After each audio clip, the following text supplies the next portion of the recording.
Guys, আজকে আমি রান্না করছি লতি দিয়ে ইলিশ মাছের মাথা দিয়ে। তো এইটা আমার খুবই পছন্দের একটা খাবার, আর লতি খাওয়া কিন্তু খুবই ভালো।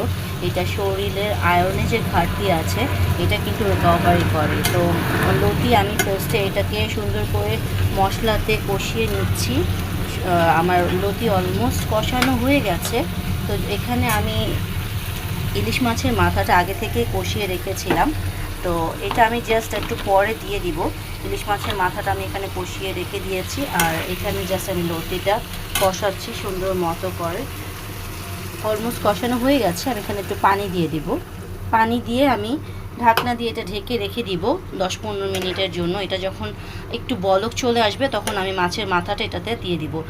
খেতে কিন্তু খুবই টেস্টি, আর smell is so good. So আপনারা এটা বাসায় ট্রাই করতে পারেন, যেহেতু লতি শরীরের জন্য অনেক ভালো খাওয়া।